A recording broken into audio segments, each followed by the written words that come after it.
You're given a conductor in this shape, so let's apply a voltage to it. We'll apply a DC bias and we'll have a DC current flowing. Now let's imagine what the current density would look like inside this conductor. These lines here represent the current density, so the closer they are spaced, the greater the current density. As the conductor flares out, the current density will spread out, so it will change both in magnitude and direction.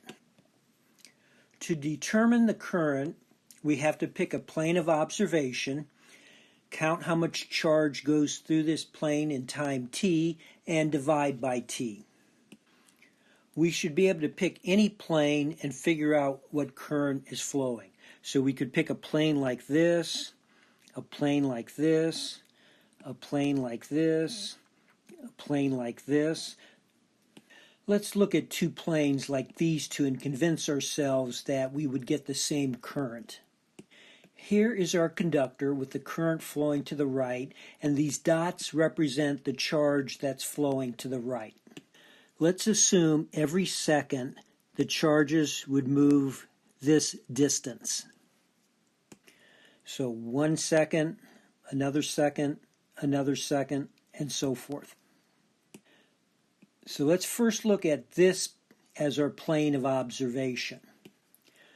So in 1 second, you see 4 charges go through that plane. So we could designate the measured current as 4 charges per second. Now select this as our plane of observation. So in 1 second, we're going to have 4 charges go through.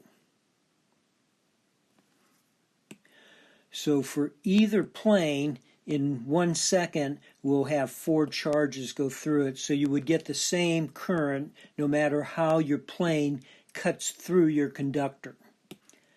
These lines represent a current density flowing to the right.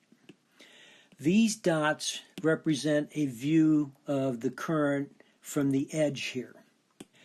This is a surface whose outward normal is in the direction of the current density, and this is the same surface, the outward normal being this red dot. So we see we have 4 lines of current density flowing through this surface. Here's a surface oriented so that its outward normal is perpendicular to the current density. This is the same surface here, so it's like taking this surface, rotating the bottom edge towards you and the top edge away. When the surface outward normal is perpendicular to the direction of current density, no current flows through the surface. Going from this surface to this surface, we rotated the outward normal 90 degrees. Now let's rotate this surface at something less than 90 degrees. So this edge comes out towards you and this edge goes into the page, but you don't rotate all the way to where you're looking edge on. So we've rotated enough so only one line of our current density goes through the surface.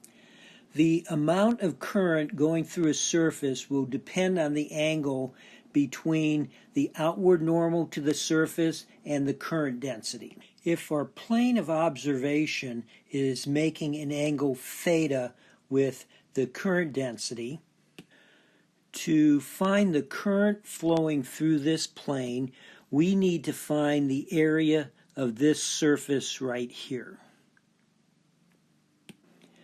This surface is the projection or shadow of this surface such that the outward normal of this surface is in the direction of the current density.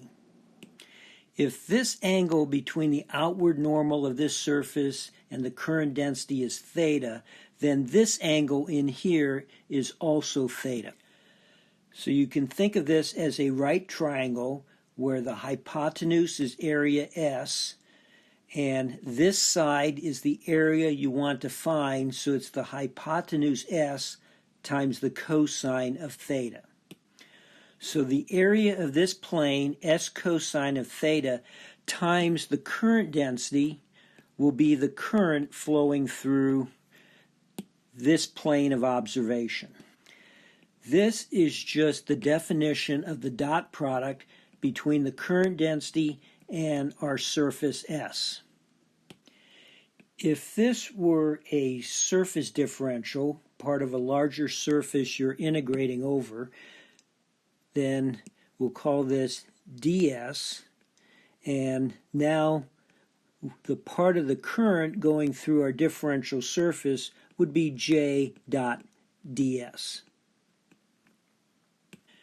And so to get the total current, you would integrate over your surface of J dot ds. This is really very similar to what we did with Gauss's law. The only difference is this is not a closed surface, because usually finding the current, you're not looking at a closed surface.